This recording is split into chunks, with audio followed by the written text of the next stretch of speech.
Meus irmãos, muito boa noite a todos. Minhas irmãs também, igualmente, muito boa noite. Como o Gilson falou, chegamos ao último capítulo do Evangelho segundo o Espiritismo. E esse capítulo, ele trata de uma coletânea de preces espíritas. E vamos falar um pouquinho sobre isso. Ele é tão importante quanto qualquer um dos capítulos anteriores colocados por Kardec. Aqui ele traz, inclusive, um resumo de toda a doutrina, os conhecimentos que foram tratados da doutrina espírita. Vamos falar sobre o preâmbulo nesta noite. Vamos lá. O que significa preâmbulo, né? É uma palavra meio estranha para nós, né? Qual o significado? Na realidade, o preâmbulo significa que é um texto introdutório que apresenta o assunto principal de alguma coisa. Um prefácio, um relatório que antecede uma lei ou decreto. Isso está tudo no dicionário.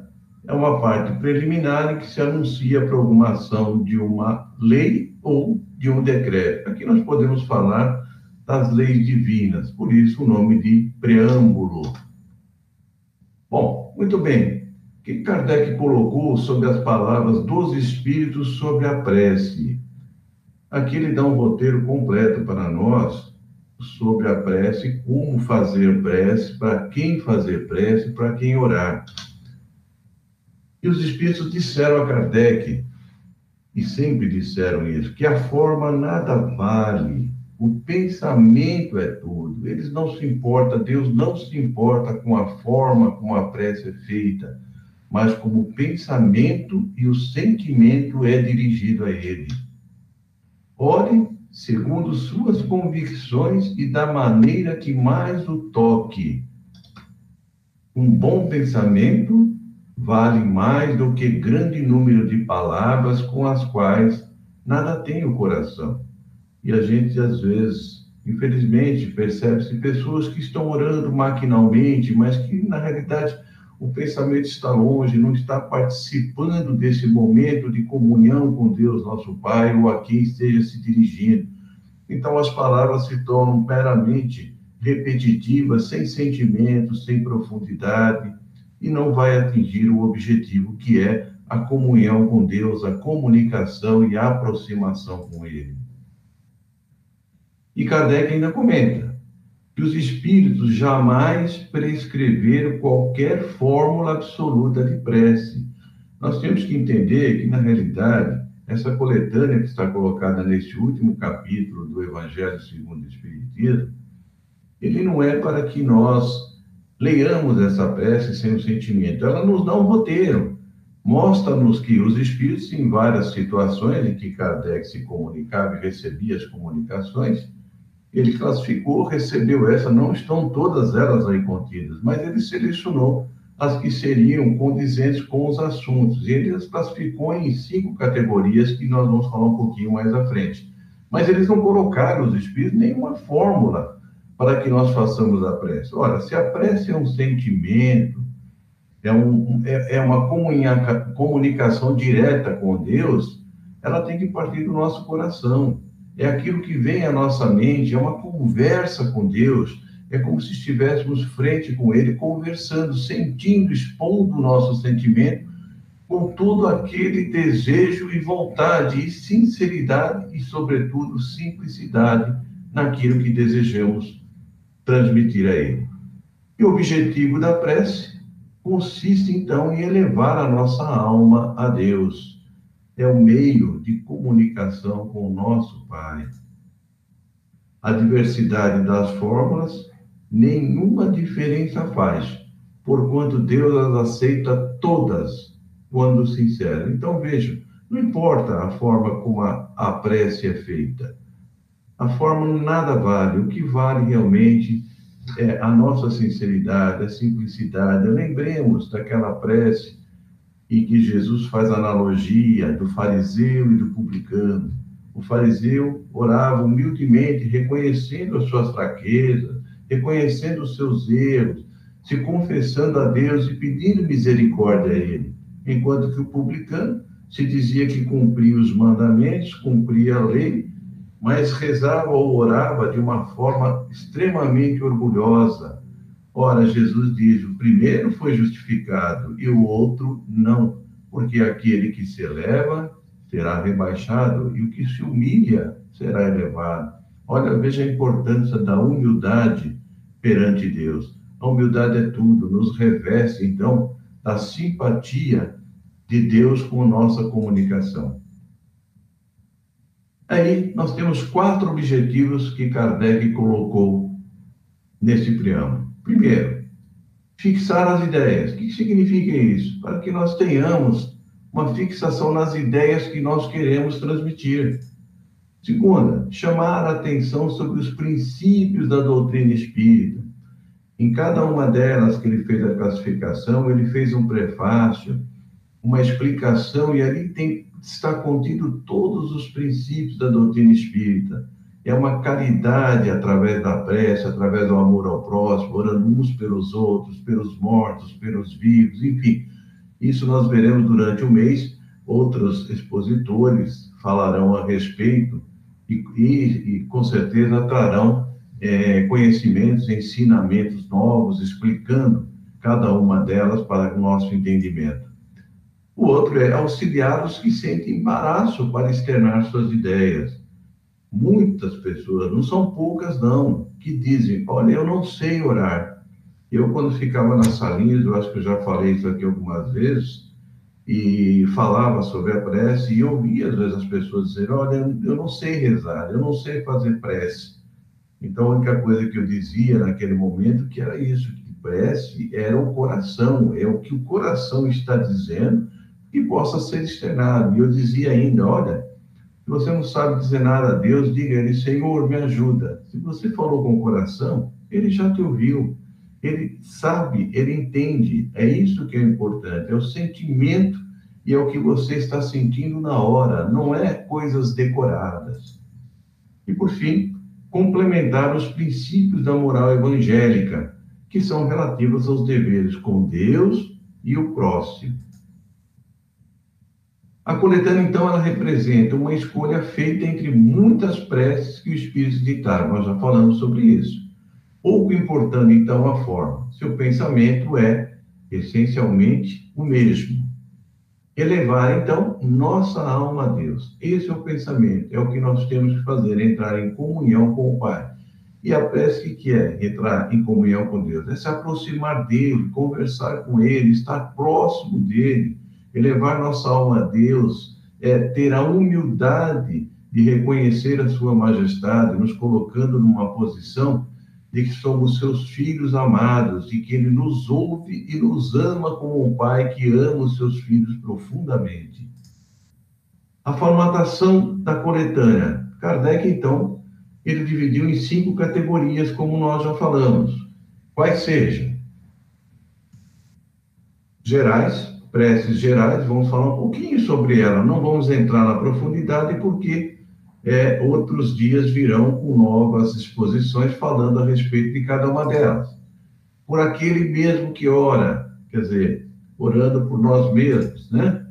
Pelos vivos, pelos mortos, que na realidade estão muito vivos, aliás, mais vivos do que nós, pelos enfermos e pelos obsidiados. Então, Kardec fez essas 5 categorias. Eu fiz um mapazinho aqui para a gente entender um pouquinho, né? Vamos entrar assim, de leve, mais ou menos, no que são as gerais. Quais são as preces gerais? Exemplos. A oração dominical. E os Espíritos disseram para Kardec colocar-se ela como o primeiro exemplo ali das orações de prece geral. É como símbolo de todas as preces. Olha, essa prece saiu da boca de Jesus. Imagine Jesus fazendo uma prece a Deus, o nosso Pai. Ela resume todos os deveres do homem para com Deus, para consigo mesmo e para com o próximo, numa simplicidade, numa forma tão resumida, simples, objetiva, clara e concisa. E ela contém tudo isso, né? Os deveres do homem para com Deus, para consigo mesmo e para com o próximo. Outra de preces gerais, as reuniões espíritas são de ordens gerais. Quando estiverem 2 ou mais pessoas reunidas no meu nome, eu aí estarei. E aí nós sabemos que nas reuniões, quando temos comunhão de pensamentos e sentimentos, nós dirigimos, então, os trabalhos da casa, os trabalhos da noite, nas preces por todos aqueles que nós pedimos, pelos enfermos, pelos obsidiados, são no cunho de preces gerais. E também aquelas que são pelos médios, né? O médium tem uma grande tarefa, e nós sabemos disso. Ele é o intermediário entre o mundo material e o mundo espiritual. E ele traz uma tarefa muito importante de esclarecimento. Então, as preces também, pelos médios, estão classificadas como as preces gerais. Depois nós temos por aquele mesmo que ora. Preces por aquele mesmo que ora. Nós podemos orar? Claro que sim. Aos anjos guardiões, aos espíritos protetores, e eles ficam ao nosso lado e muitas vezes se afastam porque nós nos afastamos deles. Mas quando nós ligamos em pensamento e oramos também por eles, eles imediatamente estão ao nosso lado. Os espíritos protetores, que são os familiares que nos amam, que são também auxiliares dos anjos guardiões. Afastar os maus espíritos. Ah, meus irmãos, estão sempre nos rodeando, não é? Nós os atraímos com os nossos pensamentos, pelas nossas fraquezas, pelas nossas imperfeições, mas às vezes eles também se aproximam de nós pelo sentimento da inveja, do despeito, não é? Principalmente para tentar afastar aqueles que estão no bom caminho. Pedir a corrigenda de um defeito. Qual de nós não tem defeito? Diga se tem alguém. O único que não tinha defeito, que pisou sobre a face da terra, foi Jesus. Todos nós somos devedores da lei. Estamos num planeta de provas e expiações. Todos temos defeitos e imperfeições, mas lutamos para corrigir. Então, a prece nos ajuda para que os bons espíritos nos inspirem para que nós possamos fazer essa corrigenda de um defeito. Eles não vão tirar esse defeito de nós, mas nos dão a força e a inspiração para que nós vençamos essas dificuldades. Pedir a força de resistir a uma tentação. Quem é que não tem tentação? Quem é que não tem desejo em algum segmento da sociedade, da vida, da riqueza, seja lá o que for? A prece nos ajuda também pela inspiração para resistir a esses impulsos, a essas paixões perniciosas que podem nos levar a ruínas. Ação de graças pela vitória obtida sobre uma tentação. É outra forma que nós podemos orar. Pedir a força de resistir a uma tentação. Vem aquela vontade imensa, somos tentados onde somos fracos, onde temos as nossas imperfeições. A oração nos ajuda a ter força a superar esse momento. Pedir um conselho. No momento que temos que ter uma decisão na vida, podemos orar para que nos inspire, que os bons espíritos possam nos inspirar. E quem sabe a ideia venha como um conselho claro para nós, para seguirmos um caminho. Nas aflições da vida. Qual de nós não tem aflição na vida, meus irmãos? Então, nessa hora, a prece nos acalma, nos alivia, nos conforta, nos traz tranquilidade, nos traz confiança, esperança e consolações. E muitas outras situações, poderíamos citar várias delas, mas elas vão ser tratadas aqui em outras ocasiões. Pelos vírus. Então, aí, pedir ação de graças por um benefício concedido a outrem. Como é bom orar pelos outros, né? Quantas pessoas passando por dificuldades. No momento que nós estamos vivendo na pandemia, tem pessoas com depressão, pessoas sofrendo, perdendo familiares, perdendo pai, perdendo mãe, perdendo avós. Então, um momento de aflições. É hora de fazer uma ação de graças, um benefício que foi concedido, algum parente que foi curado. Sabe? Isso tudo são preces que nós podemos fazer pelos vivos. Por um bem concedido aos nossos inimigos. Olha, Jesus disse que nós deveríamos amar os nossos inimigos. São nossos irmãos. Na retaguarda, nós fomos, talvez, quem sabe, inimigo de muita gente, tá certo? E fomos auxiliados para chegar no estágio que hoje nós nos encontramos. Ora, se nós estamos nesse estágio, é porque fomos ajudados a chegar nesse estágio. Nós temos também a obrigação de orar pelos nossos inimigos. Temos sim. Pelos inimigos espirituais, como temos. Não é só os encarnados, não, meus irmãos. Os desencarnados são em grande número. E eles atacam os dirigentes, atacam as instituições, e procuram fazer de tudo para derrubar um trabalho sério, um trabalho direcionado ao bem. Então, oremos por eles, porque não sabem o que fazem. Lembremos de Jesus, né? Quando estava na sua agonia na cruz, o seu pensamento foi aquele: Pai, perdoai-os, porque eles não sabem o que fazem. Por um agonizante, né? A pessoa está naquele, como a gente costuma dizer, um pé mais para lá do que para cá. Ora, uma prece pode ajudar a se libertar da matéria, que muitas vezes está preso à matéria. Por uma criança que acaba de nascer, um espírito que está chegando no planeta de provas e expiações, com um mapa de provas pela vida, quando não for expiações, não é? Então, orar por ele, pedindo que o ajude, que os bons espíritos o amparem durante a sua jornada terrena, para que ele possa vencer as suas provações e se elevar. Por alguém que esteja em aflição. Quantas pessoas estão em aflição? É só vocês lembrarem agora alguém que vocês conhecem que esteja em aflição. Não tenha ninguém que não esteja, não conheça alguém, melhor dizendo, que não esteja passando por alguma aflição. Prece pelos mortos, que na realidade estão mais vivos, né, do que nós, como já falamos, né? Por alguém que acaba de morrer, pelas pessoas a quem nós tivemos afeição. Orar por eles é uma prova de amizade. Eles ficam felizes de nos lembrarmos deles. Se eles estiverem necessitando por algum sofrimento, eles ficarão felizes em saber que alguém se importa com ele. E essa prece lhes dará, então, esperança de dias melhores. No socorro que nós façamos um apelo, eles poderão efetivamente receber o auxílio até no mundo espiritual, não é? Pelas almas sofredoras que pedem preces, cometeram erros e sofrem muitas vezes em regiões de sofrimentos e dores acerbas. As preces nos aliviam, é como se fosse uma brisa aliviar aquele sofrimento. Olha, quem não gostaria de receber um alívio quando está num sofrimento atroz? Por um inimigo morto, olha, temos que orar pelo inimigo? Jesus diz que sim, temos sim. Por quê? Porque agora que ele desencarnou, ele pode reconhecer o erro e, quem sabe, de um inimigo fazermos um amigo quando ele percebe que se interessa por ele, fazemos prece por ele. Olha mais esse daí, ó, por um criminoso, são nossos irmãos. Na realidade, um dia se tornarão bons, um dia serão anjos também. Eles são doentes, na realidade, são espíritos doentes.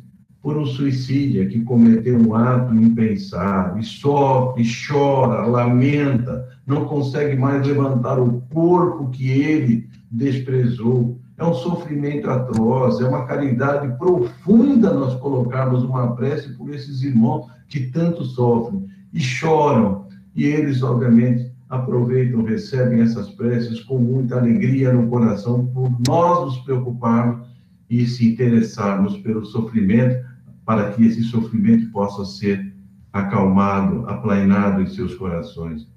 Pelos espíritos arrependidos. Qual de nós não vai chegar no mundo espiritual e não vai ter arrependimento, meus irmãos? Olha, se olharmos para dentro de nós, nós veremos que teremos muitas coisas que tenhamos feito, que teremos arrependimentos. Pelos espíritos endurecidos, que ainda blasfemam contra Deus e sofrem.